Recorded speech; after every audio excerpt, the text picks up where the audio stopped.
محرم میں حلیم بنانا کیسا ہے؟ کیا محرم میں شوقیہ حلیم بنانا اور کھانا جائز ہے؟ محمد زبیر۔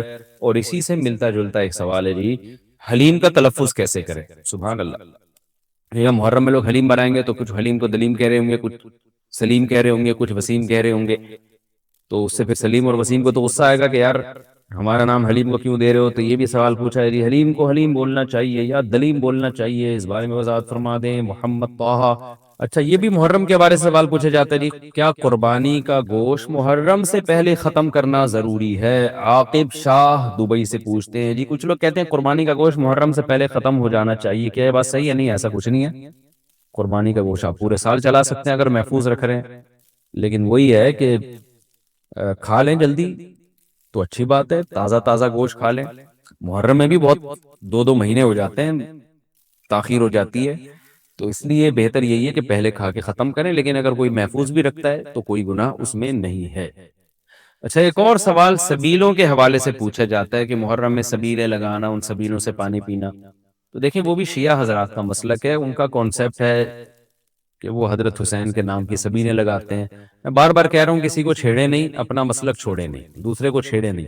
یہ میں اہل سنت والجماعت کے لیے مسائل ریکارڈ کروا رہا ہوں کہ ہمارے لیے کسی بھی چیز کے جائز اور ثواب ہونے کے لیے دلیل کی ضرورت ہے۔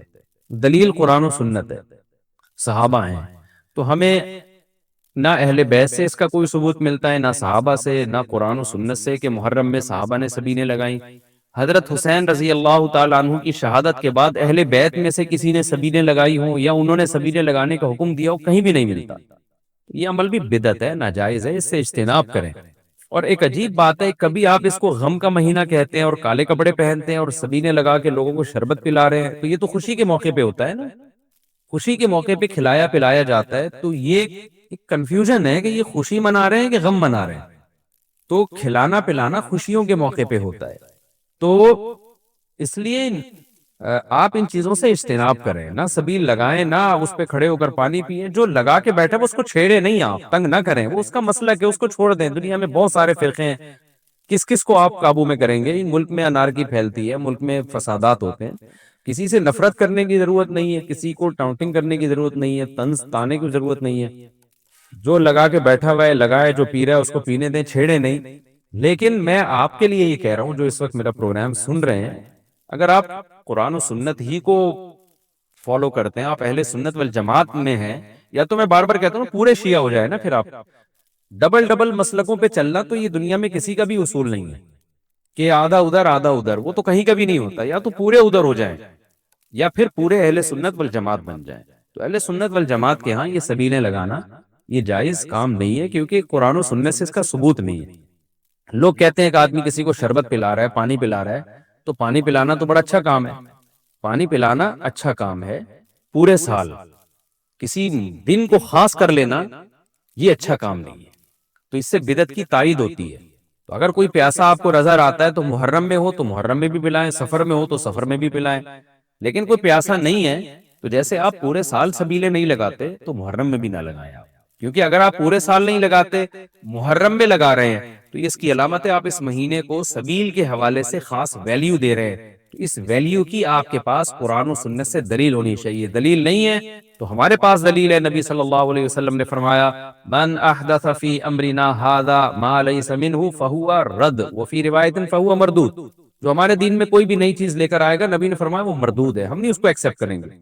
تو اس لیے بھائی ہم تو اس حدیث کو فالو کرتے ہیں، تو کائنڈلی آپ حضرات سے گزارش ہے، ہاں کوئی پورے سال سبیل لگا کے بیٹھا ہو تو وہ محرم میں بھی لگا لے۔ کیوں؟ وہ اس لیے کہ وہ محرم کو الگ سے فضیلت نہیں دے رہا سبیل کے حوالے سے، بلکہ وہ کہہ رہا ہے بھائی میں تو پورے سال لوگوں کو پانی پلاتا ہوں تو محرم میں بھی پلا رہا ہوں، میں تو پورے سال شربت پلاتا ہوں تو محرم میں بھی پلا رہا ہوں۔ لیکن ایک آدمی سال کے 11 مہینے نہیں پلاتا، صرف محرم میں سبیل لگا کے بیٹھا ہے، اس کا مطلب وہ اس مہینے کو سبیل کے حوالے سے زیادہ ویلیو دے رہا ہے۔ اس ویلیو کے لیے میں نے کہا دلیل چاہیے، دلیل آپ کے پاس اگر نہیں ہے تو پھر وہ حدیث ہے جو ہمارے دین میں نئی چیز ایجاد کرے گا تو وہ چیز مردود ہے۔ اس لیے اس عمل سے بھی اجتناب کریں۔ دیکھیں جنت میں جانے کے لیے ہمیں وہ کام کرنے پڑیں گے جو اللہ رسول نے بتائے ہیں، اور اس میں اپنی طرف سے ایڈیشن کرنا یہ ناجائز ہے۔ اس عمل کو شریعت میں بدعت سیئہ کہا جاتا ہے۔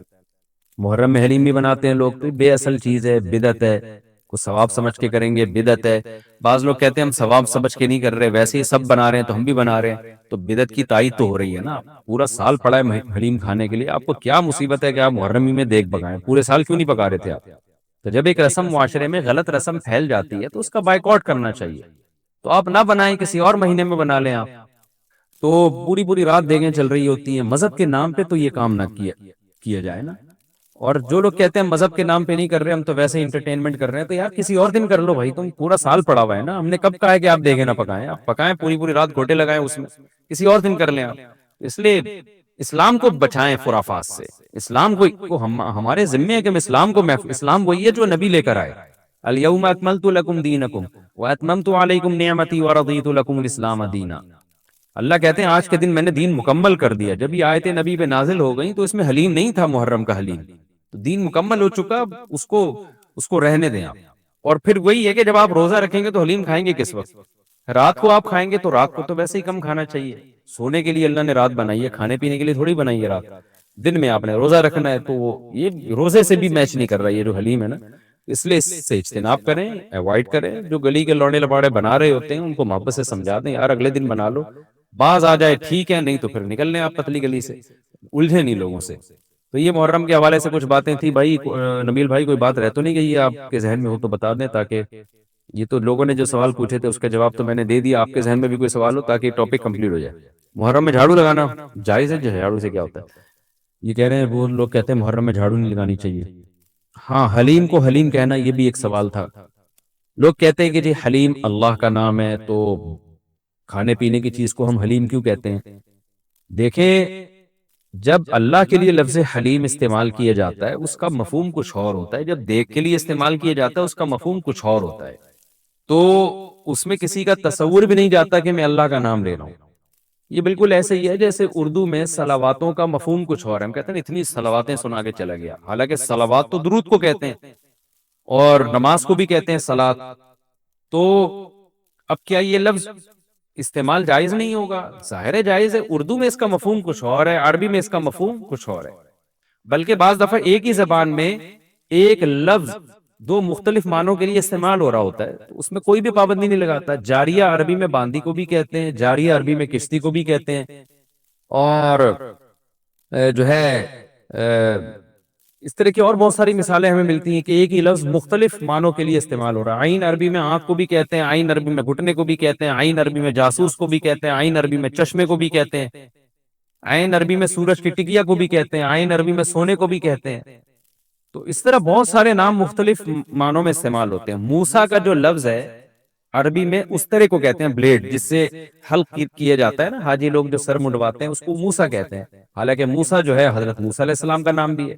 لیکن جو عربی جو جانتا ہے جب وہ بلیڈ کے لیے موسیٰ کا لفظ استعمال کرے گا تو اس کے ذہن میں حضرت موسیٰ کا تصور ہی نہیں ہوگا. اور جب حضرت موسیٰ علیہ السلام کے لیے موسیٰ علیہ السلام موسیٰ کا لفظ استعمال کرے گا تو بلیڈ کی طرف اس کا دماغ ہی نہیں جائے گا.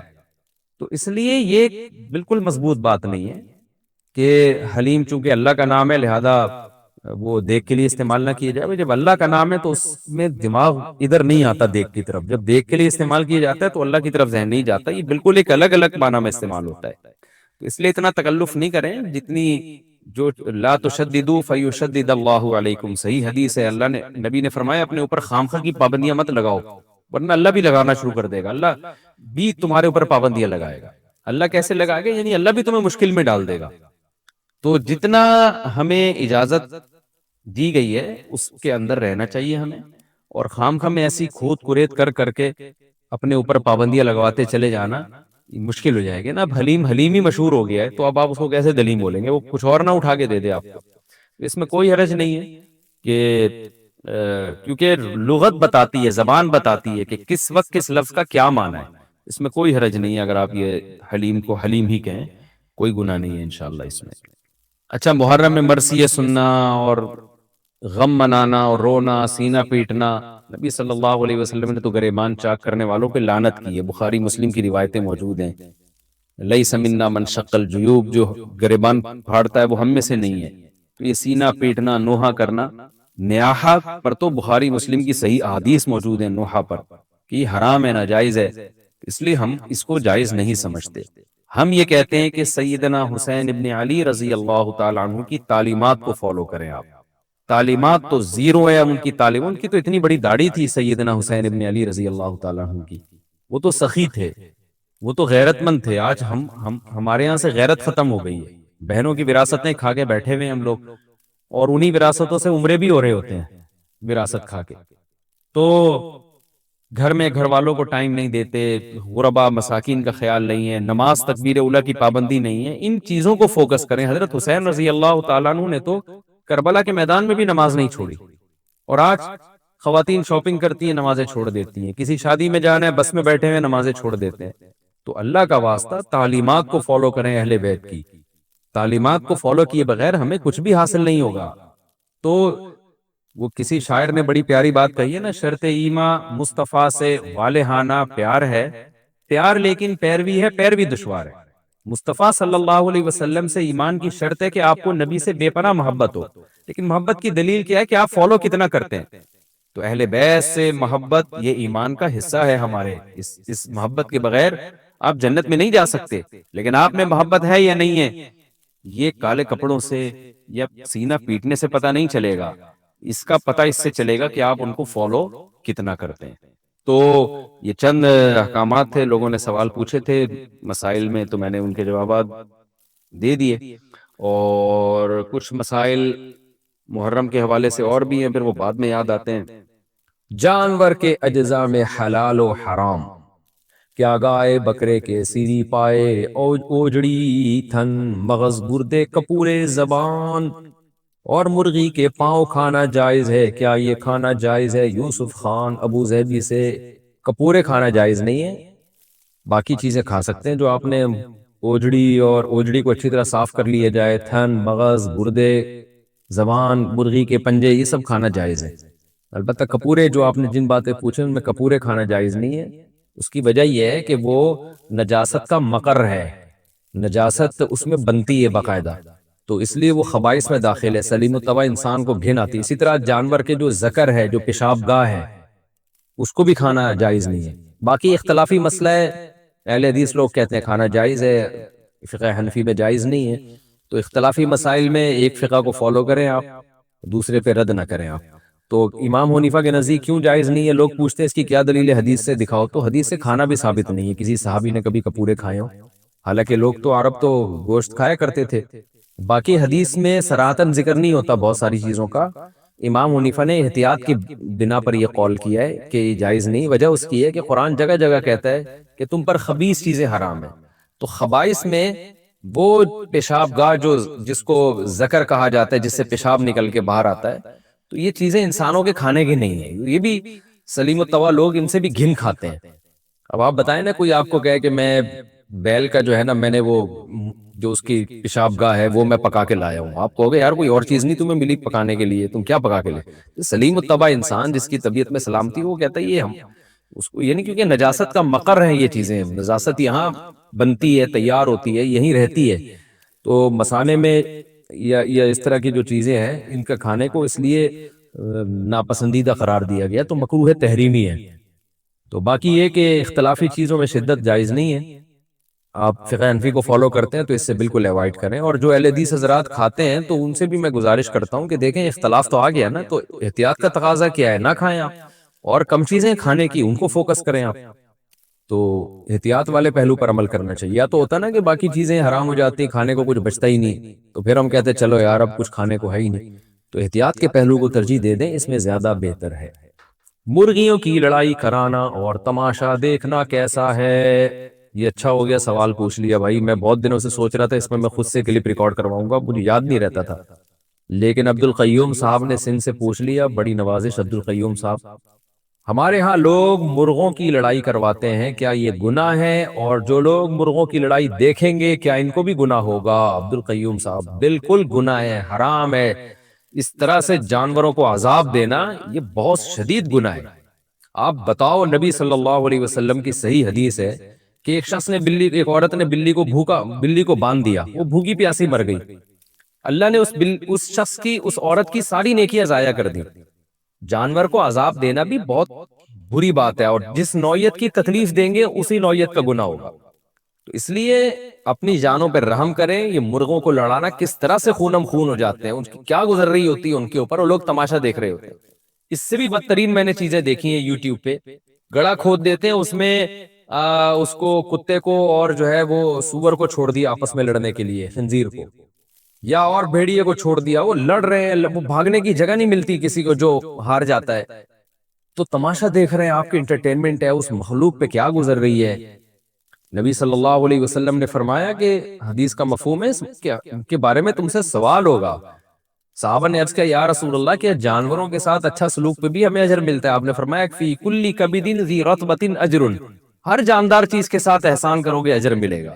تو جیسے ہر جاندار چیز کے ساتھ احسان کرنے پہ ثواب ملتا ہے, تو اسی طرح ہر جاندار چیز کے ساتھ ظلم کرنے پر عذاب بھی ہوتا ہے.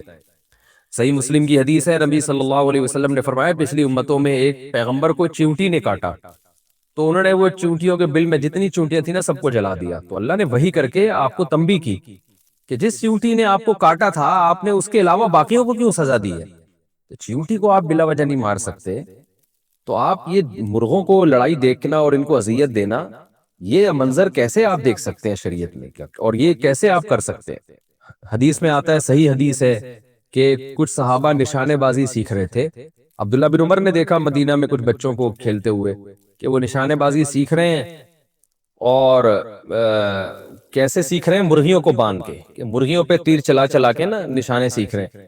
تو ان کو منع کیا کہ نبی صلی اللہ علیہ وسلم نے اس عمل سے منع کیا ہے.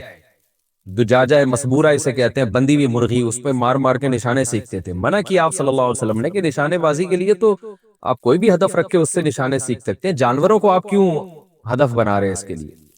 تو آپ صلی اللہ علیہ وسلم نے اس سے بھی منع کیا ہے کہ کوئی مادہ پرندہ انڈے دے اور آپ جو ہے یہ چوزے ہوں اور آپ وہ چوزے اٹھا کے لے آئیں, اور وہ تلاش کر رہی ہے اس اپنے بچوں کو. تو کوئی آپ کو انسان کو کوئی فائدہ اگر ہو رہا ہے اس سے, پھر ہمیں اجازت ہے کہ ہم جانوروں کو استعمال کر سکتے ہیں. فائدہ کیا ہو رہا ہے, ذبح کر کے اس کو کھانا ہے. اسی طرح آپ صلی اللہ علیہ وسلم نے شکار سے منع کیا, بغیر وجہ کا شکار, کہ آپ نے نہ جانور کھانا ہے, آپ ویسے ہی انٹرٹینمنٹ کے لیے جانوروں کو تیر اندازی کر رہے ہیں.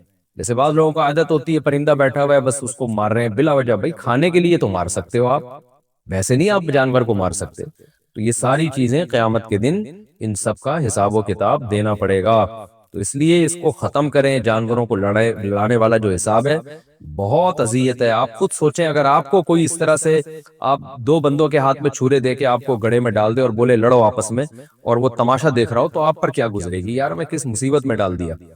تو جانور جو ہے وہ بے زبان تو ہوتا ہے, مگر اللہ کی پکڑ سے, اللہ کے عذاب سے ڈرنا چاہیے. وہ تو اپنی قسم پرسی نہیں بیان کر سکتا, اور آپ تماشے دیکھ رہے ہیں. تو جانوروں کو لڑانا بھی حرام ہے, کبیرہ گناہ ہے. اور جو یہ منظر دیکھ کے ہنسے گا, اور کیونکہ جو منظر دیکھتے ہیں تو ان کے ہنسنا اور ان کی کلیپنگ, اس چیزوں سے تو اس کو موٹیویشن ملتی ہے. تو گناہ کرنا بھی حرام اور گناہ کے لیے موٹیویشن بھی حرام ہے. اس لیے اس عمل کو نہ کریں, اور بہت بڑا جرم ہے یہ.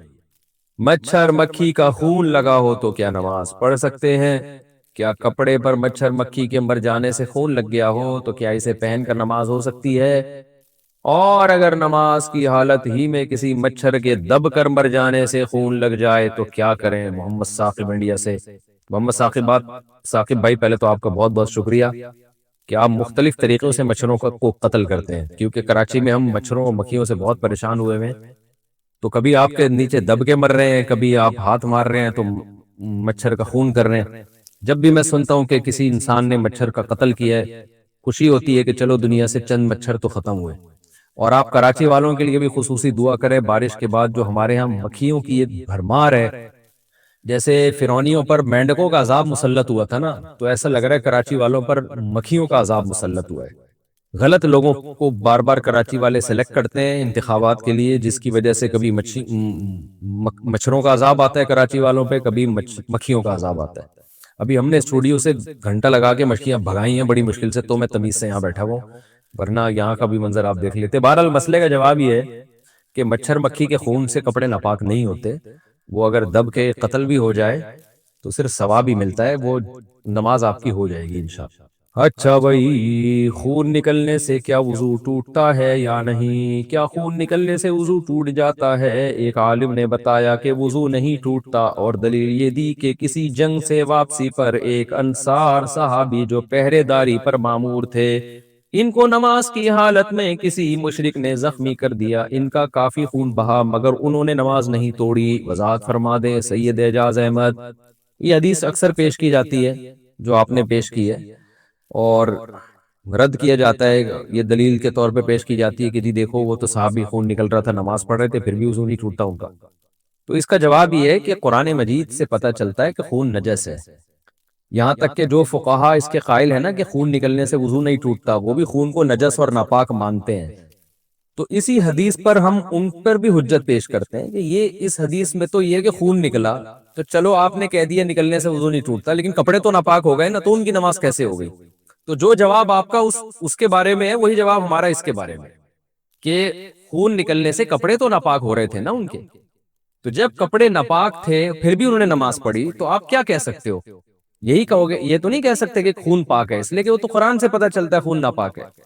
تو آپ یہی تعویل کرو گے کہ بھائی ان صحابی کو اس وقت مسئلے کا علم نہیں تھا، اور نہ نبی صلی اللہ علیہ وسلم سے یہ ثابت ہے کہ نبی نے ان کو یہ کہا ہو کہ ہاں بھائی جو ہے نا جو خون آپ کا نکلا تھا اس سے آپ کا وضو نہیں ٹوٹا، تو نہ نبی صلی اللہ علیہ وسلم سے ان کی تائید ثابت ہے، یہ ان کا اپنا ذاتی عمل تھا۔ تو عین ممکن ہے ان صحابی کو مسئلے کا علم نہ ہو، یہ بھی ممکن ہے کہ خون کی نجاست کا حکم بعد میں نازل ہوا ہو، اس وقت تک شریعت کے یہ والا حکم شریعت کا آیا نہ ہو کہ خون نجس ہوتا ہے ناپاک ہوتا ہے۔ تو باقی خون کے نکلنے سے وضو اس لیے ٹوٹتا ہے کہ خون نجاست ہے، اور حدیث میں آتا ہے ایک صحابیہ نے نبی صلی اللہ علیہ وسلم سے عرض کیا کہ یا رسول اللہ مجھے استحاضہ ہوتا ہے نا، تو آپ نے فرمایا توضئی، وضو کر لیا کرو جب یہ خون نکلا کرے، فإنها دم عرق، یہ رگ کا خون ہے، یہ حیض نہیں ہے، لیست بالحیضہ، یہ حیض نہیں ہے، یہ رگ کا خون ہے جس کے نکلنے کی وجہ سے وضو ٹوٹ رہا ہے۔ تو اس لیے ہم بھی کہتے ہیں کہ جب بھی رگ سے خون نکلے گا تو وضو ٹوٹ جائے گا اسی حدیث کی بیس پہ، اور ویسے بھی نجس چیز ہے، نجاست کے زمین جسم سے نکلنے سے وضو ٹوٹ جاتا ہے۔ تو اگرچہ خون نکلنے کا سے وضو ٹوٹنے کا مسئلہ اختلافی ہے، مگر یہ حدیث امام حنیفہ کے خلاف پیش نہیں کی جا سکتی، وجہ اس کی ہے کہ نجس تو بہرحال ہے۔ اب بعض حضرات نے اس میں بڑی تعویلات کی ہیں کہ ہو سکتا ہے ایسے پچکاری خون کی نکلی ہو کہ کپڑے پہ نہ لگاؤ اور بالکل ایسے نکل کے، تو یہ ممکن نہیں ہے بھائی کہ جب زخم سے خون نکل رہا ہو تو ایسے پچکاری کے ساتھ کہ جسم اور کپڑوں پہ لگی نہ رہا ہو، یہ پاسبل نہیں ہے۔ تو اس لیے اس حدیث کے ظاہر پر کسی کا بھی عمل نہیں ہے، تو یہ حدیث یہ اسی پر معمول ہے کہ ان صحابی کی اپنی ذاتی رائے ہوگی، اور یہ بھی ممکن ہے کہ ان صحابی کے جسم سے جب خون نکلا تو انہوں نے ہو سکتا ہے اپنے آپ کو معذور سمجھ لیا ہو۔ معذور آدمی کا وضو نہیں ٹوٹتا، معذور کا مطلب یہ کہ نماز ان کو یہ غالب گمان ہو کہ میں یہ جو بلیڈنگ مجھے ہو رہی ہے یہ نماز کے آخری وقت تک ہوتی رہے گی، اور میرے لیے اب طہارت کے ساتھ وضو کرنا ممکن نہیں ہے۔ بعض دفعہ پیشنٹ کے اتنی بلیڈنگ ہوتی ہے نا کہ اس کے لیے ممکن ہی نہیں ہوتا کہ وہ جب خون رکے گا تو وہ وضو کر کے نماز پڑھ لے گا، رکتا ہی نہیں ہے خون۔ تو یہ بھی ممکن ہے کہ ان صحابی کا یہ خیال ہو کہ میں معذوروں کی فہرست میں داخل ہو گیا ہوں، اس کا بھی امکان موجود ہے۔ تو کچھ بھی ہے، چونکہ یہ واقعہ چونکہ قرآن کے بھی خلاف ہے اور اس حدیث کے بھی خلاف ہے، تو اس لیے اس واقعے کی تعویل کی گئی ہے۔ قرآن بخشنے کا طریقہ کیا ہے؟ قرآن مجید بخشنے کا صحیح طریقہ کیا ہے؟ کہتے ہیں کہ پہلے الحمد شریف پڑھے گا، پھر حمد و ثنا کرے گا، پھر تینوں قل پڑھے، پھر اس کے یہ کہے کہ اس کا ثواب ہمارے نبی صلی اللہ علیہ وسلم کو اور اس کے بعد حضرت آدم سے لے کر قیامت تک آنے والے تمام انسانوں کو پہنچائے، پھر آخر میں جس کے لیے قرآن پڑھا گیا اس کا نام لے کر بخش دے۔ کیا یہ طریقہ صحیح ہے؟ آفرین انڈیا سے۔ دیکھیں، قرآن بخشنے کا کوئی مخصوص طریقہ صحابہ سے ثابت نہیں ہے، صرف اتنا ثابت ہے کہ نبی صلی اللہ علیہ وسلم نے صدقہ کرنے کا حکم دیا ایک صحابیہ کو کہ وہ اپنی ماں کے لیے صدقہ کریں۔ تو اس سے علماء نے استدلال کیا کہ صدقہ بھی ایک نیکی ہے، تو کوئی بھی نیکی کسی کے لیے بھی کی جا سکتی ہے۔ تو بہتر تو یہی ہے کہ جس چیز کا حدیث میں صراحتاً ذکر ہے اسی کو فالو کریں، یعنی صدقات و خیرات کیا کریں میت کے لیے، لیکن کوئی قرآن یا کوئی اور نیکی پڑھ کے بھی اگر ایصال ثواب کرنا چاہتے ہیں تو بھی ٹھیک ہے، اس کا کوئی خاص طریقہ نہیں ہے، بس دل میں نیت کر لیں کہ اللہ اس کا ثواب فلاں کو پہنچے۔ باقی یہ جو کہا جاتا ہے پہلے الحمد شریف پھر فلاں پھر یہ، اس کا کوئی ثبوت نہیں ہے۔ کوئی بھی نیکی کسی بھی طریقے سے کی جا سکتی ہے، اور دل میں یہ دعا کی جا سکتی ہے اللہ اس کا ثواب فلاں کو پہنچا دے۔ رہا یہ مسئلہ کہ اتنے ساروں کو پہنچا دے، آدم علیہ السلام سے لے کر فلاں لوگوں تک، پھر تمام پیغمبروں تک، صحابہ تک، تو یہ بھی جائز ہے کیونکہ ناجائز ہونے کی کوئی دلیل نہیں ہے. لیکن اس میں علماء کی دو رائے ہیں. بعض علماء یہ کہتے ہیں کہ ثواب تقسیم ہو کے پہنچتا ہے, تو جتنے لوگوں کو شامل کریں گے ثواب ڈیوائڈ ہو جائے گا. اور بعض کی رائے یہ نہیں کہ نہیں تقسیم نہیں ہوتا بلکہ ہر ایک کو پورا پورا پہنچتا ہے. تو ان میں سے کسی بھی مسلک پہ کوئی مضبوط قرآن و سنت سے دلیل کسی کے پاس نہیں ہے. کہ اللہ کی رحمت سے امید کی جا سکتی ہے کہ اللہ سب کو سارا ہی ثواب پہنچا دیں, اللہ چاہیں تو ڈیوائڈ کر کے پہنچا دیں. تو اس لیے کوئی ایسا خاص طریقہ نہیں ہے, جس طرح سے چاہیں کر لیں آپ. میرا جو اپنا معمول ہے, میں تو یہی کرتا ہوں کہ ایک تو صدقات و خیرات کو فوکس کرتا ہوں. جو میرا جو معمول ہے کہ جو میت کے لیے جو حدیث میں جو چیز منصوص ہے, جو متفقون علیہ, اور اگر قرآن پڑھ کے کرنا چاہیں تو دل میں بس اتنی نیت کہ سورہ فاتحہ پڑھی یا کوئی بھی سورت پڑھ لی, اللہ اس کا ثواب فلاں کو پہنچے. تو سب طریقے ٹھیک ہیں. ہمیں پیغمبر صلی اللہ علیہ وسلم اور صحابہ کی سیرت میں کیا ملتا ہے؟ میں ایک آیت سے آپ کو سمجھاتا ہوں. مشرکین مکہ حضرت ابراہیم علیہ الصلاۃ والسلام کے نسب میں ہونے پر اور آپ سے محبت پہ بڑا فخر کیا کرتے تھے کہ ہم ابراہیم کی اولاد میں ہیں, ہم ابراہیم کے دین پہ ہیں. اللہ نے کیا فرمایا رسول اللہ صلی اللہ علیہ وسلم سے کہ ان اول الناس بابراہیم للذین اتبعوہ, اے نبی آپ ان سے کہہ دیجئے ابراہیم سے محبت کے خالی پیلی کے دعوے مقبول نہیں ہیں. ابراہیم کے زیادہ حقدار وہ ہیں جو ابراہیم علیہ السلام کی اتباع کرتے ہیں, اور یہ پیغمبر اور صحابہ یہ ابراہیم علیہ السلام کے دین کو فالو کرتے ہیں, اور تم ابراہیم کے دین کو فالو نہیں کر رہے, ان سے محبت کے دعوے دار ہو. تو خالی محبت کے دعوے داری اللہ کے ہاں مقبول نہیں ہے. اللہ کے ہاں وہ محبت کی دعوے مقبول ہیں جس میں آپ محبوب کو فالو کر رہے ہو. سیدنا حسین ابن علی رضی اللہ تعالی عنہ جو جنت کے جوانوں کے سردار ہیں, آپ سے محبت کا دعویٰ اس وقت مقبول ہوگا جب آپ سیدنا حسین کی سیرت کو فالو کریں گے. رونا پیٹنا ماتم کرنا یہ سیدنا حسین اور اہل بیت کی سیرت نہیں ہے. صبر کرنا, ظالم کے سامنے ڈٹ جانا, جان کے خوف سے اپنی پالیسیوں سے پیچھے نہ ہٹنا, یہ سیدنا حسین ابن علی رضی اللہ عنہ کی سیرت ہے جو آج ہمیں کہیں بھی نظر نہیں آتی.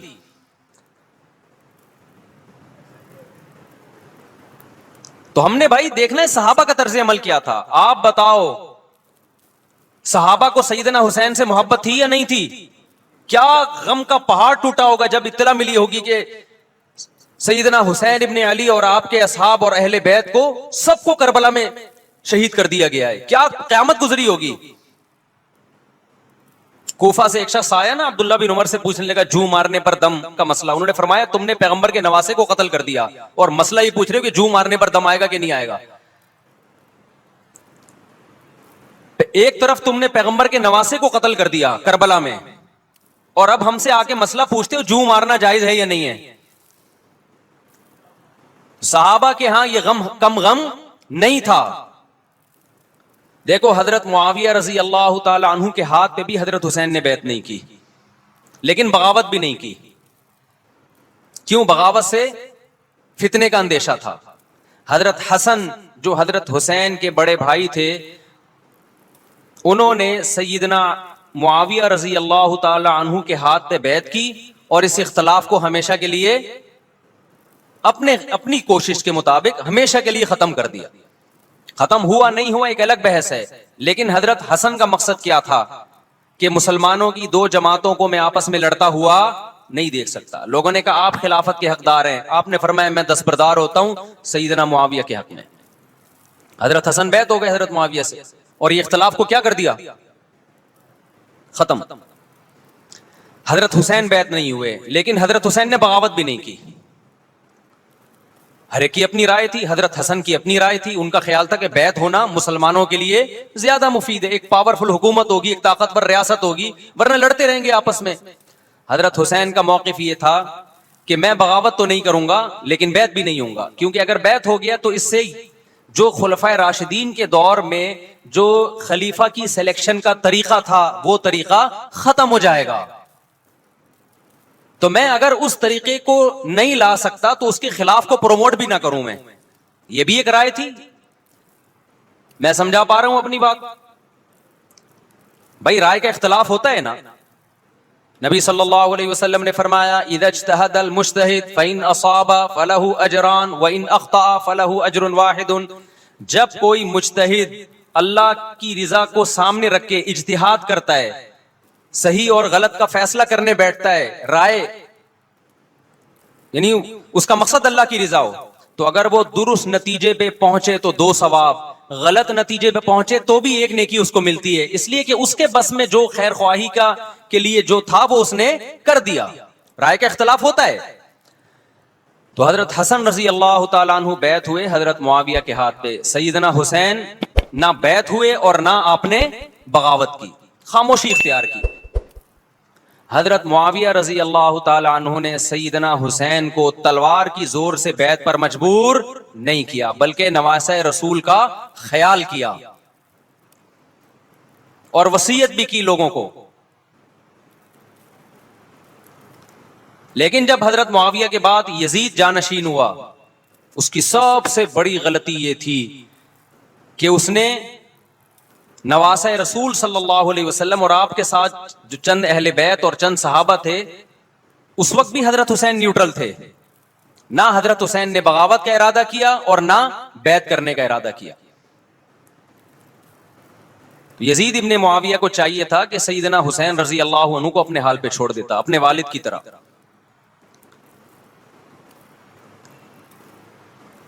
حضرت حسین رضی اللہ تعالیٰ عنہ کو جب کوفہ سے خطوط آئے, یہ میں وضاحت اس لیے کر رہا ہوں کہ حضرت حسین بغاوت کے لیے نہیں نکلے تھے, اس مسلمان حاکم کے خلاف بغاوت کے لیے نہیں نکلے تھے, کیونکہ رسول اللہ صلی اللہ علیہ وسلم کی بہت ساری صحیح حدیث ہے اس بارے میں کہ جو باغی ہے, جو ریاست کے خلاف بغاوت کرتا ہے, اس کو نبی صلی اللہ علیہ وسلم نے اس عمل کو پسند نہیں کیا.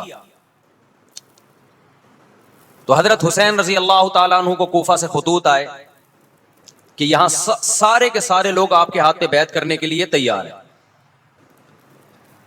ظاہر ہے جب کسی علاقے کے لوگ دارالخلافہ ہو اور سب بیعت ہونے کے لیے تیار ہوں تو پھر آپ کا جانا یہ بغاوت کا عمل نہیں کہلاتا.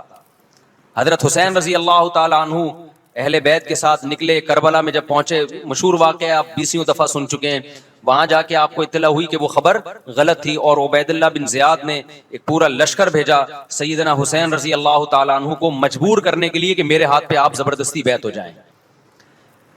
حضرت حسین رضی اللہ تعالیٰ عنہ نے مطالبے رکھے کہ یا تو مجھے واپس جانے دیا جائے, اور اگر بیعت کرنا ہی ہے تو میں دمشق میں امیر کے ہاتھ پہ جا کے بیعت کروں گا.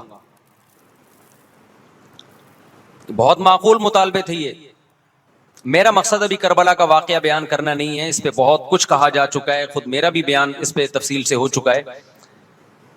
اس کے بعد بھی سیدنا حسین رضی اللہ تعالیٰ عنہ کو مجبور کرنا کہ عبید اللہ بن زیاد جو بدبخت انسان جو قاتل تھا اہل بیت کا, اسی کے ہاتھ پہ لازمی بیعت ہوں, جبکہ وہ امیر بھی نہیں ہے, وہ گورنر ہے ایک علاقے کا. تو نواسہ رسول کا خیال نہ کرنا یہ بدترین ظلم تھا جو اس وقت حکومت سے ہوا ہے. حضرت حسین رضی اللہ تعالیٰ عنہ, دیکھو نبی صلی اللہ, آج ہم دیکھتے ہیں کہ جو بڑا آدمی ہوتا ہے نا اس کی قربانیاں ہوتی ہیں, اس کی بڑی بڑی قربانیاں ہوتی ہیں. چھوٹے اپنے بڑوں کی قربانیوں کو کیش کراتے ہیں. آپ نے دیکھا ہوگا فلاں نے بڑی قربانیاں دی اور بچے موج کر رہے ہیں, دیکھا نا آپ نے. لیکن اللہ تعالیٰ نے رسول اللہ صلی اللہ علیہ وسلم کے نسب کو اس سے محفوظ کیا. ہمارے نبی کے 2 بیٹے حسن حسین, آپ کی نسل حضرت فاطمہ سے چلی ہے, دونوں شہید ہوئے ہیں. اس میں بہت بڑی حکمت تھی کہ پیغمبر صلی اللہ علیہ وسلم نے سب سے پہلے تربیت اپنے گھر والوں کی ہے. آج لوگ باہر فنٹر بنے ہوئے ہوتے ہیں, تبلیغیں کر رہے ہوتے ہیں, اپنے گھر کی ان کو پرواہ نہیں ہوتی. نبی صلی اللہ علیہ وسلم نے سب سے پہلے جو تربیت کی ہے, کس کی ہے؟ حضرت حسن اور حسین کی ہے. تو جب کربلا میں آپ کو چاروں طرف سے گھیر لیا گیا اور آپ کو مجبور کیا گیا کہ آپ نے ابن زیاد کے ہاتھ پہ بیعت کرنا ہے, تو آپ نے اس ذلت کو گلے لگانے سے انکار کر دیا. آپ کو 100% یقین تھا کہ اتنے بڑے لشکر کے سامنے میں ٹھہر نہیں سکتا, اسباب کی دنیا میں فتح کی امید نہیں ہے. لیکن حضرت حسین رضی اللہ تعالی عنہ نے لڑنے کا فیصلہ کر کے اور شہادت کو قبول کرنے کا فیصلہ کر کے ابن زیاد اور اس زمانے کے حکمران جو اس قتل پہ راضی تھے، قیامت تک کے لیے ان پہ لعنت کے سلسلے کا دروازہ کھول دیا. بعض دفعہ اللہ بھی یہ چاہتے ہیں کہ بدبختوں کو ڈھیل ملے تاکہ ان کا جرم سنستدرجہم من حیث لا یعلمون. قرآن کہتے ہیں نا ہم ان کو ڈھیل دیں گے، ان کو برائی میں ہم آگے بڑھنے دیں گے، ایسے بڑھنے دیں گے کہ ان کو خود بھی پتہ نہیں چلے گا، تاکہ قیامت کے دن ان کا عذاب ان کو کئی گنا بڑھا کر دیا جائے. اب میرے بھائی ہمارے لیے کیا سبق ملتا ہے؟ جب یہ واقعہ ہوا عالم اسلام میں کوہرام مچ گیا، لیکن کیا اس واقعے کے بعد اہل بیت کی جو مقدس اور پاکیزہ عورتیں تھیں، کیا انہوں نے نوحہ کیا یا صبر کیا؟ آپ کا ضمیر کیا کہتا ہے؟ انہوں نے نوحے پڑے ہوں گے یا صبر کیا ہوگا؟ بولو بھائی. صبر کیا. عبداللہ بن عمر رضی اللہ تعالیٰ عنہ جو کوفہ والوں کو ملامت کیا کرتے تھے کہ تم جو مارنے کے مسئلے ہم سے پوچھتے ہو، تم نے حسین کا قتل کر دیا، تو یہ حضرت ابن عمر نے اسی لیے کہا نا کہ آپ کو اس کا غم ہوا تھا. تو ابن عمر کا عمل کیا تھا؟ کیا انہوں نے ماتم کیا؟ کیا انہوں نے چھوروں سے اپنے آپ کو مارا؟ حضرت حسین کا قتل بھی ظالمانہ، اور اس سے پہلے سیدنا عثمان کا قتل بھی ظالمانہ. اگر نوحہ یا ماتم جائز ہے تو حضرت عثمان کی شہادت کے دن بھی جائز ہے، حضرت حسین کی شہادت کے دن بھی جائز ہے. اور اگر ناجائز ہے تو جیسے عثمان کی شہادت کے دن ناجائز، حسین کی شہادت کے دن بھی ناجائز ہے. سمجھ میں آ رہی ہے بات کہ نہیں آ رہی ہے؟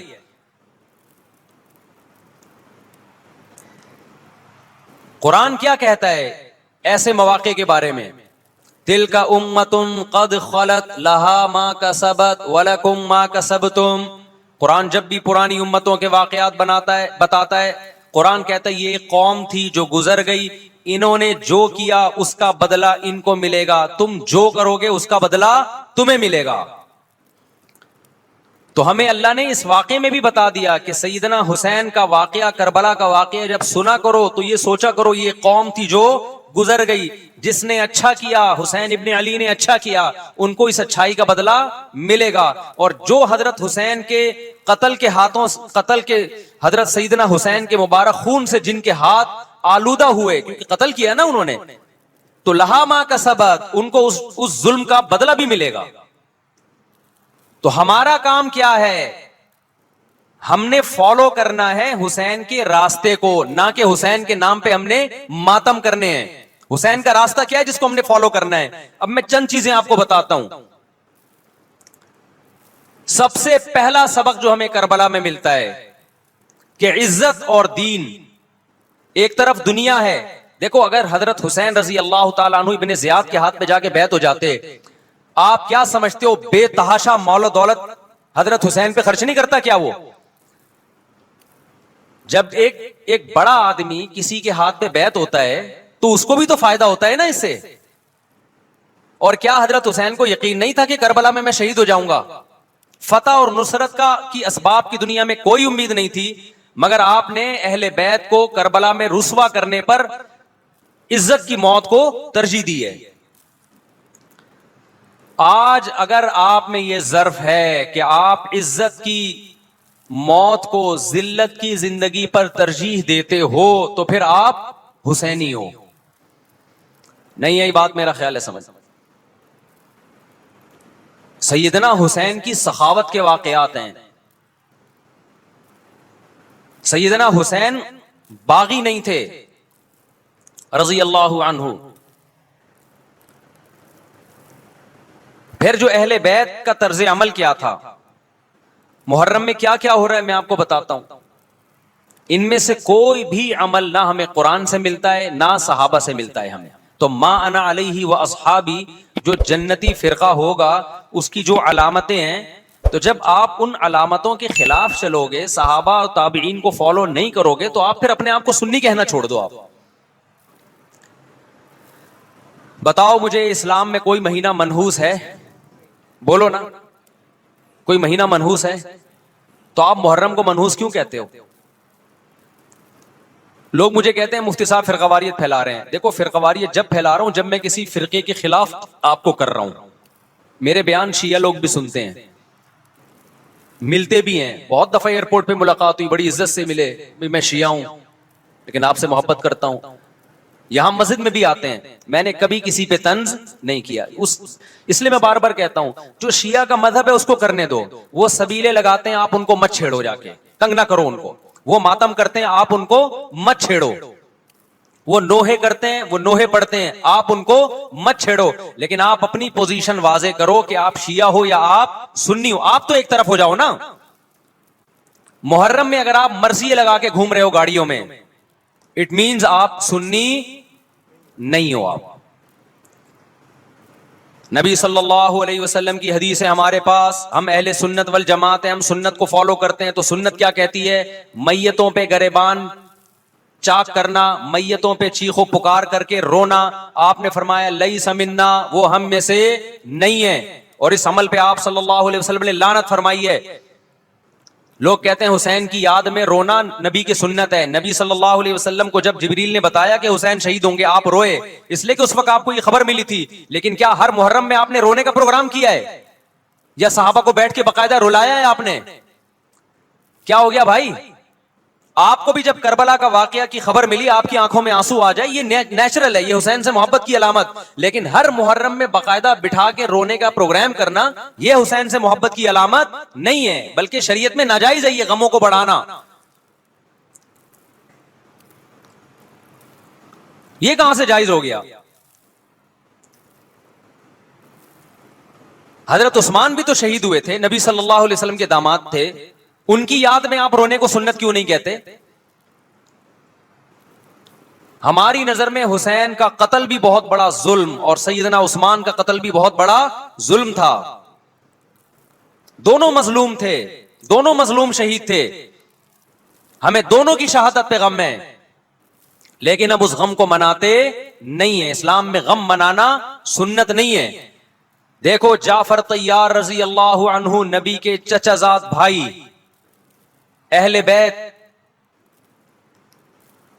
جب آپ صلی اللہ علیہ وسلم نے ان کو لڑائی کے لیے میدان جنگ میں بھیجا, رومیوں سے لڑائی تھی. حضرت جعفر طیار کی 4 بیویاں تھیں. جب نبی صلی اللہ علیہ وسلم مسجد نبی میں بیٹھے, آپ کو فرشتوں نے اطلاع دی کہ جعفر طیار شہید ہو گئے. آپ صلی اللہ علیہ وسلم کی آنکھوں سے آنسو. یہ آنسو اس وقت نکلے جب عین شہادت کی اطلاع ملی ہے. اس وقت آنسوؤں کا نکلنا محبت کی علامت ہے. آپ نے صحابی رسول کو بھیجا کہ جاؤ آپ کی زوجات کو, بیویوں کو جا کے خبر دو کہ جعفر طیار شہید ہو گئے. کیا قربانی تھی صحابہ کی, آپ دیکھو ایسے جوان تھے جعفر طیار, خوبصورت جوان. غزوہ بدر میں جب مشرکین مکہ نے یہ نعرہ لگایا کہ حل میں مبارز, 3 سردار آئے, انہوں نے کہا پہلے تمہارے اندر سے 3 بہادر آئیں ہم سے لڑیں. دیکھو عربوں میں یہ ہوتا تھا کہ جب جنگ کے لیے 2 فوجیں آمنے سامنے کھڑی ہوتی تھیں تو پہلے دونوں طرف کے بہادر ترین لوگوں کی لڑائیاں ہوتی تھیں کہ جب تک دونوں میں سے ایک قتل نہیں ہوگا لڑائی شروع نہیں ہوگی. تو آپ کو پتا ہے کہ اس میں بہادر ترین لوگ نکلیں گے نا جو لڑنا جانتے ہوں. مشرکین مکہ کی طرف سے 3 یا 4 بڑے بڑے سردار آئے لڑائی سے پہلے, بدر میں لڑائی سے پہلے. انہوں نے نعرہ لگایا حل میں مبارز, کوئی ہے تم میں جو پہلے ہم سے لڑے. یعنی ادھر سے ہم 3 ہیں تو ادھر سے بھی کتنے چاہیے, 3 بندے. ادھر سے انصار صحابہ آئے. مشرکین مکہ نے کہا لیسو بی اکفائنا, یہ ہمارے جوڑ کے نہیں ہیں, قریشی ہاشمی چاہیے ہمیں, ہمارے نسب کے لوگ ہونے چاہیے. تو ادھر سے نبی صلی اللہ علیہ وسلم نے حضرت علی کو بھیجا اور حضرت جعفر طیار کو بھیجا. جن صحابہ کو بھیجا ان میں حضرت جعفر طیار بھی تھے. حضرت جعفر طیار رضی اللہ تعالی عنہ اور سیدنا علی مقابلے میں غالب آ گئے. خوبصورت صحابی, نجاشی کے سامنے آپ نے تقریر کی ہے, ہجرت کی ہے نا جب حبشہ کی طرف, تو نجاشی نے پوچھا جعفر طیار سے کہ تمہارے پیغمبر جو کلام لے کر آئے ہیں وہ سناؤ. حضرت جعفر طیار رضی اللہ تعالی عنہ نے سورہ مریم پڑھنا شروع کر دی. کاف ہا یا عین صاد ذکر رحمت ربک عبدہ زکریا اذ نادى ربه نداء خفیا قال رب انی وهن العظم منی واشتعل الرأس شیبا ولم اکن بدعائک رب شقیا وانی خفت الموالی من ورائی وکانت امرأتی عاقرا فہب لی من لدنک ولیا. ایسی حضرت مریم اور عیسیٰ ابن مریم کی سیرت کو سورہ مریم میں بیان کیا حضرت جعفر طیار نے کہ نجاشی روتے روتے اس کی داڑھی تر اور جتنے پادری بیٹھے تھے سب کی داڑیاں تر ہو گئی روتے روتے. تو یہ تقریر جو نجاشی کے اسلام کا سبب بنے، بادشاہ کو مسلمان کرنے والے کون تھے؟ حضرت جعفر طیار. اور آپ کے چھوٹے چھوٹے بچے، 4 جوان بیویاں ہوں، چھوٹے چھوٹے بچے ہوں، اور ایسے میں میدان جنگ میں لڑتے ہوئے شہید ہو جائیں تو پیغمبر اور صحابہ پہ کیا قیامت ٹوٹی ہوگی. لیکن ہمارے نبی صلی اللہ علیہ وسلم کی آنکھوں سے کیا تھے؟ صرف آنسو موتی کی طرح ٹپک رہے تھے. اور آپ صحابہ کو اطلاع دے رہے تھے کہ جعفر طیار شہید ہو گئے اور جاؤ ان کے گھر والوں کو بتا کے آ جاؤ. کتنی بڑی قربانی ہے یا نہیں ہے؟ جب خبر دینے والا آپ کی ازواج کو بتا کے آیا کہ جعفر طیار شہید ہو گئے تو آپ کے گھروں سے خواتین کے رونے کی آوازیں آئیں. آپ صلی اللہ علیہ وسلم نے فرمایا ان سے بولو کہ اپنی آواز کو پست کرو. پھر چیخو پکار کی آواز آئی تو آپ نے فرمایا کہ اگر دوبارہ چیخو پکار کی آواز آئے تو ان کے منہ پہ خاک پھینک دو. وہ شہید کی بیوہ تھیں، اور شہید بھی کتنے مقدس، ان کو بھی نبی صلی اللہ علیہ وسلم نے نوحہ کرنے کی اجازت نہیں دی. اس دن جس دن غم پہنچا ہے اس دن بھی چیخو پکار کی اجازت نہیں دی ہے. تو آپ بتاؤ اگلے سال اس تاریخ کو چیخو پکار کی کیسے اجازت مل جاتی؟ نہیں آئی میرا خیال ہے بات سمجھ میں. جب غم پہنچا ہے اس وقت چیخنے چلانے کی اجازت نہیں ہے. چھوٹے چھوٹے یتیم بچے حضرت جعفر طیار کے، چھوٹے چھوٹے یتیم بچے، کتنا غم ہوتا ہے جب چھوٹے چھوٹے بچے ان کا باپ دنیا سے چلا جائے، کتنا ترس آتا ہے ان کے اوپر. تو ہمارے نبی کو بھی ان یتیم بچوں پہ بھی ترس آیا، ان بیواؤں پہ بھی ترس آیا. لیکن نہ نبی صلی اللہ علیہ وسلم چیخو پکار کر کے خود روئے اور نہ آپ نے ان کی ازواج کو رونے کی اجازت دی ہے. سمجھ میں نہیں آ رہی میرا خیال ہے بات. میرا مقصد شیعوں پہ طنز کرنا نہیں ہے، ان کا جو مذہب ہے ان کو اس پہ چلنے دو. میرا مقصد ہے آپ اپنی پوزیشن واضح کرو کہ آپ ادھر ہو یا ادھر ہو. کسی کو تنگ مت کرو، نہ کسی پہ فتوے لگاؤ کفر اسلام کے، نہ کسی کو جہنمی قرار دو. اپنی پوزیشن آپ فیصلہ کرو کہ آپ اگر ادھر جانا تو پورے ادھر چلے جاؤ. پھر یہ آدھا تیتر آدھا بٹیر والا معاملہ مت کرو. وہ ان کا مذہب ہے بھائی، ان کے علماء ان کو بتاتے ہیں کہ محرم میں کالے کپڑے پہننے ہیں، محرم میں ماتم کرنا ہے، محرم میں کو منحوس سمجھنا ہے، اس میں شادی بیاہ نہیں کرنا. ان کے علماء ان کو بتاتے ہیں، ان کو چلنے دو اس پر. دنیا میں بہت سے فرقے ہیں، بہت سے مذہب ہیں. ہم کسی کو نہ ختم کر سکتے ہیں نہ کسی کے خلاف نفرت پیدا کر سکتے ہیں. اس سے کوئی چیز حاصل نہیں ہوگی.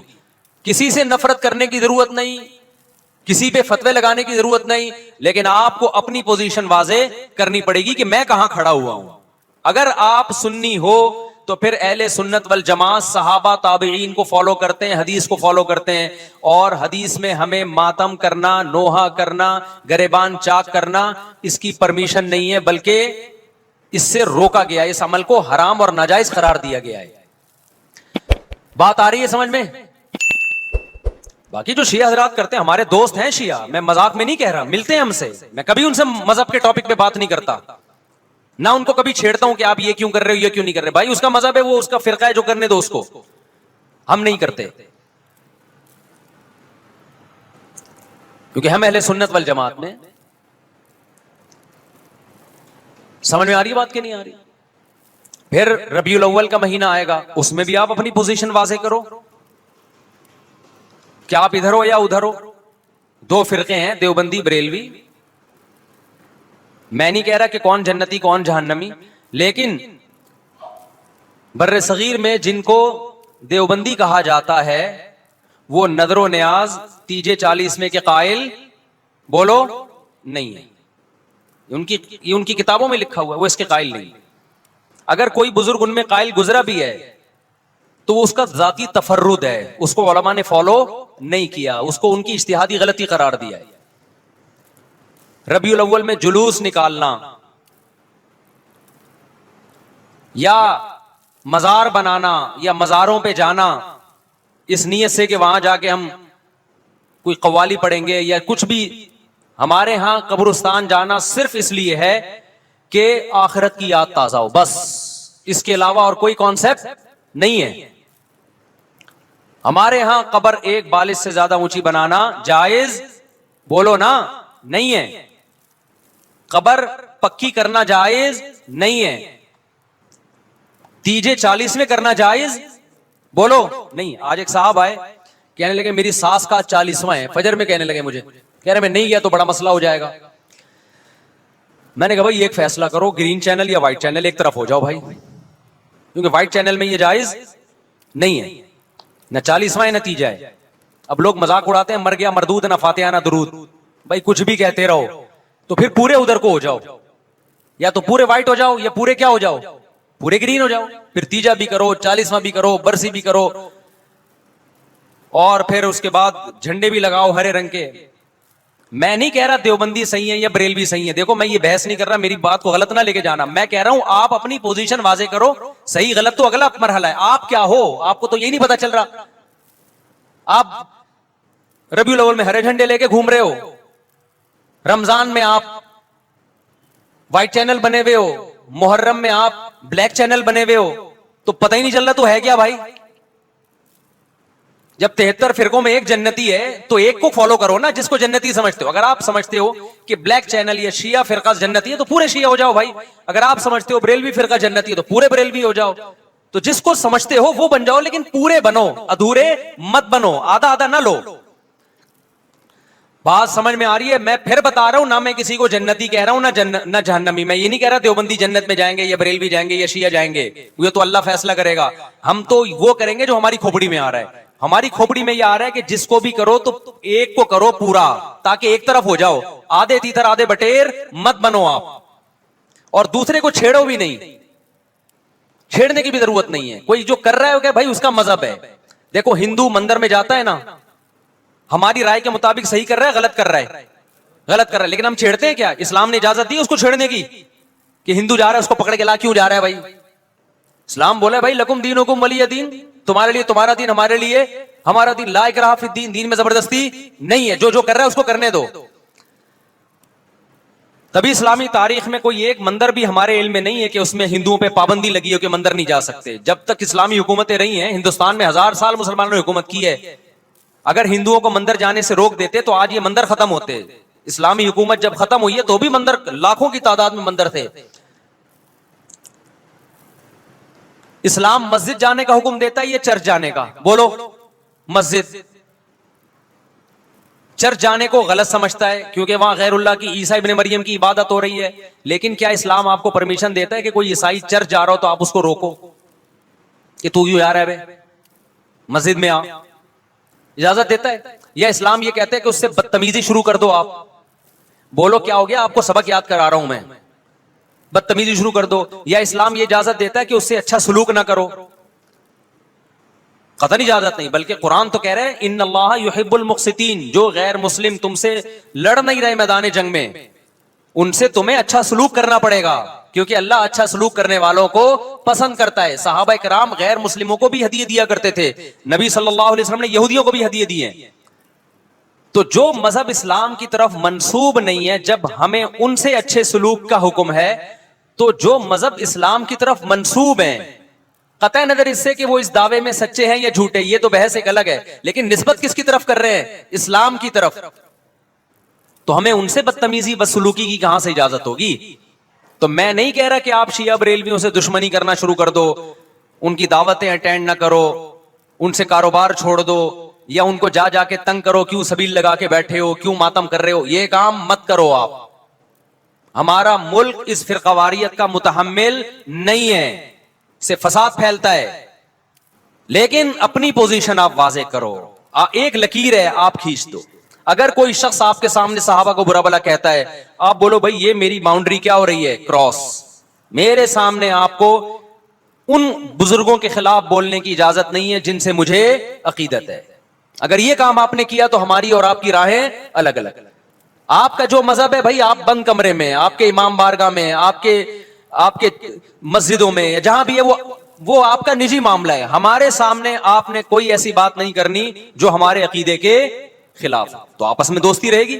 اب دیکھو عیسائی آپ سے ملتا ہے، آپ گپ شپ کرتے ہو، کھانا کھاتے ہو، لیکن عیسائی بار بار بولے میں آپ کے نبی کو نہیں مانتا، میں آپ کا نبی، آپ بولے گا بھائی تو نہیں مانتا تو ہم نے کب کہا کہ مان تو، لیکن میرے سامنے بار بار کیوں کہہ رہے کہ میں تیرے نبی کو نہیں مانتا؟ یہاں سے آپ کی اس کی دوستی کیا ہو جائے گی پھر؟ ختم. تو غیر مسلموں کے بھی دو قسمیں، کسی بھی مسلک کے لوگوں سے ملو، کسی بھی فرقے کے لوگوں سے ملو، کوئی جھگڑا نہیں، کوئی بحث نہیں، ایک دوسرے کو کھانا بھی ہے، ایک دوسرے کو کھلانا بھی ہے، ایک دوسرے سے کھانا بھی ہے، ایک دوسرے کی دعوتوں میں بھی شرکت کرنی ہے. جہاں مذہب کا معاملہ آئے تو پھر آپ کسی سے بحث نہ خود کرو نہ کسی کو کرنے کی اجازت دو. اگر کوئی کچھ سیکھنا چاہتا ہے تو آپ بولو بھائی علماء کے پاس آ جاؤ، آپ کو کوئی اشکال ہے تو ہم وہاں آپ کا اشکال حل کر دیں گے. اس سے آگے بڑھنے کی کوشش بولو مت کرو، اس سے ملک میں امن ہوگا. باقی فرقے ہمیشہ سے ہیں بھائی، آج کوئی نئے تھوڑی ہیں، اور یہ ہمارا کام تھوڑی ہے فرقے ختم کرنا. یہ تو عیسیٰ ابن مریم جب نازل ہوں گے، حضرت مہدی آئیں گے، وہ تلوار کی طاقت سے ختم کریں گے، ان کے پاس یہ اتھارٹی ہوگی کہ وہ فرقوں کو ختم کریں. آپ نے یہ کرنا ہے کہ دوسرے کے مسلک کو چھیڑنا نہیں ہے اور اپنا چھوڑنا نہیں ہے. مسئلہ آپ کے ساتھ یہ ہو رہا ہے کہ دوسرے کو چھیڑ بھی رہے ہو اور اپنا چھوڑ بھی رہے ہو، دونوں الٹے کام کر رہے ہو. ایک طرف بحث کر رہے ہوتے تم ایسے اور دوسری طرف وہی بنے ہوئے ہوتے تھوڑے دنوں میں جا کے. ہاں وہ بتا رہا ہوں وہ نظر و نیاز والی نہیں، وہ سب کو پتا ہے. ایسی دعوت نہ ہو جس میں بدعت کی تائید ہو. تو آپ جو کر رہے ہو نا، وہ یہ کر رہے ہو دوسرے کو چھیڑ بھی رہے ہو، جس سے ملک میں بدامنی پھیل رہی ہے. تقریریں سنو، شیعہ ایسے، بریلوی ایسے، دیوبندی ایسے، اہل حدیث ایسے، تقریروں سے کیا پھیل رہی ہے؟ نفرتیں.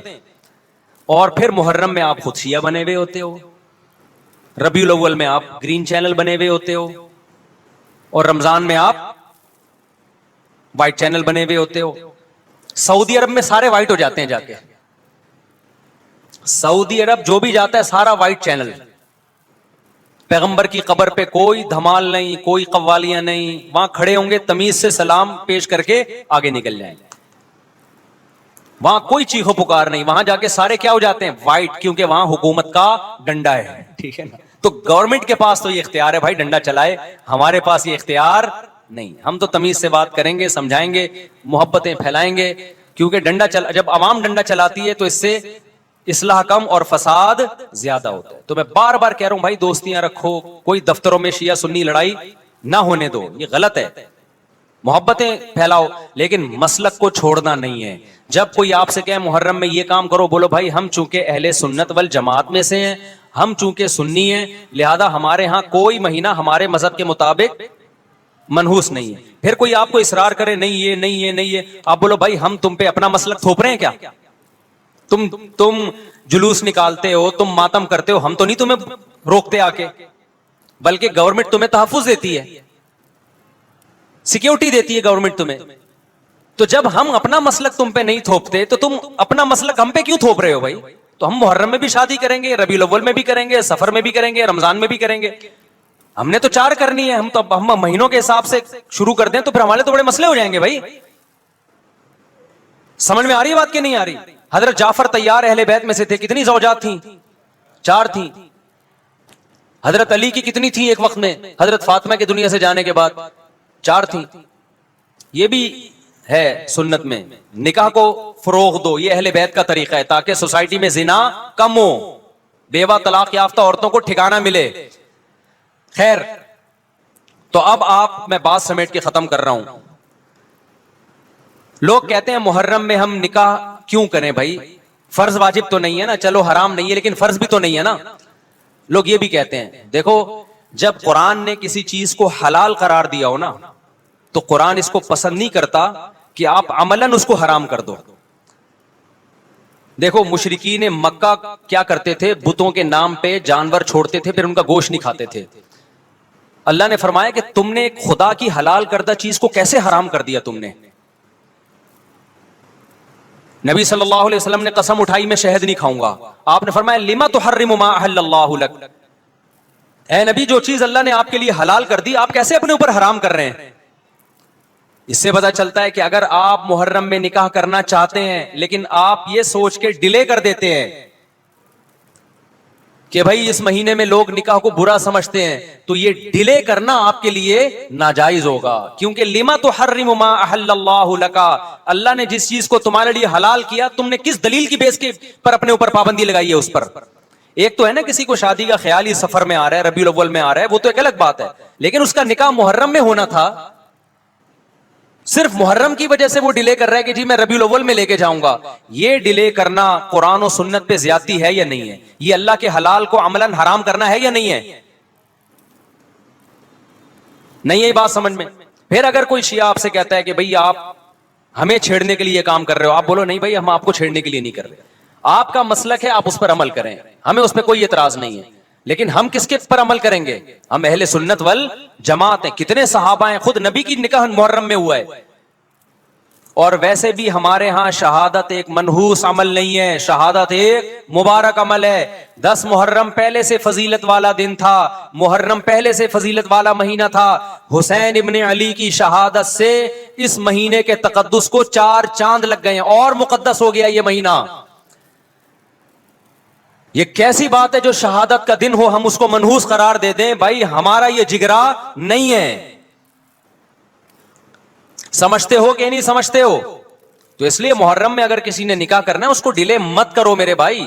لوگ کہتے ہیں فرض تو نہیں ہے نا، آپ اگر اس کے نحوست منحوس ہونے کی وجہ سے ڈیلے کر رہے ہو تو پھر آپ پہ فرض ہوگا کرنا۔ کیوں؟ اس آیت کی روشنی میں لما تحرم ما احل اللہ لک، اے نبی جس چیز کو اللہ نے حلال قرار دیا آپ کس دلیل کی بیس پہ اس کو اپنے اوپر حرام کرتے ہیں؟ سمجھتے ہو کہ نہیں سمجھتے؟ تو اسی طرح یہ جو باقی کام محرم میں ہو رہے ہیں، مرثیے سن رہے ہیں لوگ، نوحے سن رہے ہیں، رکشے والوں نے بھی لگائے ہوئے ہیں، تو بھائی شیعہ حضرات کا مسئلہ کہ ان کو کرنے دو، آپ یہ عمل مت کرو۔ اگر آپ سنی ہو تو پھر اہل سنت والجماعت کے ہاں میتوں پہ رونے کے مرثیے یہ جائز نہیں ہے، کیونکہ اس سے غم بڑھتا ہے۔ ہمارے نبی نے جعفر طیار رضی اللہ عنہ کی زوجہ کو، جن کا حقیقی غم تھا اس وقت، ان کو نہیں رونے دیا، تو ہمیں کیسے آپ صلی اللہ علیہ وسلم چیخو پکار کی اجازت دیں گے؟ اسی طرح محرم میں سبیلیں لگانا، اس کی بھی کوئی دلیل نہیں ہے۔ سیدنا حسین ابن علی وہ تو پیاس ظلم سے شہید ہوئے، وہ ایک طرف آپ کہتے ہیں وہ پیاسے تھے ان کو پانی نہیں ملا، دوسری طرف آپ اس دن میں لوگوں کو پانی پلا رہے ہیں، تو اس کی لاجک بھی نہیں بنتی کوئی۔ اسلام نے 10 محرم کو روزے کا دن قرار دیا، روزہ اور سبیل جمع نہیں ہو سکتے۔ سمجھتے ہو کہ نہیں سمجھتے؟ آپ کہہ سکتے ہیں کسی کو پانی پلانے پر کون پابندی لگا سکتا ہے؟ پانی پلاؤ بھائی پورے سال، اسپیسیفک ان دنوں میں کیوں پلا رہے ہیں آپ؟ تو جو شیعہ حضرات ہیں ان کا مسلک ہے، ان کو کرنے دیں۔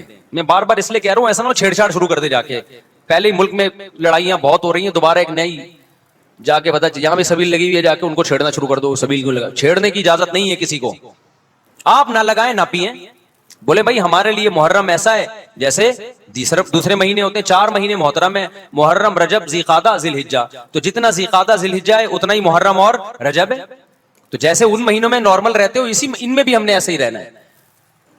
سمجھتے ہو کہ نہیں سمجھتے ہو؟ اور حلیم کی دیگیں مت پکاؤ محرم کی راتوں میں، حلیم کھا سکتے ہو جب چاہو اس خاص ان دنوں میں، اور ویسے بھی جو لوگ پوری پوری رات حلیم کے دیگڑے میں گھوٹے لگاتے ہیں صبح روزہ نہیں رکھتے ہو۔ کیا خیال ہے جب آپ پوری رات دیگڑے میں گھومتے رہو گے؟ دیکھا نہیں یہ پوری رات دیکھ کے اندر گھومتے رہتے ہیں، جیسے موت کے کنویں میں نہیں بائک چلاتا بندہ، تو صبح روزہ رکھے گا ایسا آدمی؟ تو یہ ساری چیزیں آپ کو اس کام سے روکتی ہیں جو سنت سے ثابت ہے۔ تو اللہ تعالی ہمیں محرم میں وہ کچھ کرنے کی توفیق عطا فرمائے جس کی ہمیں اللہ، اس کے رسول اور صحابہ نے پرمیشن دی ہے، اور ان تمام باتوں سے اللہ ہمیں بچنے کی توفیق عطا فرمائے جس سے اللہ، اس کے رسول اور صحابہ نے ہمیں بچنے کا حکم دیا ہے۔ اللہ تعالی سمجھنے کی، عمل کی توفیق عطا فرمائے۔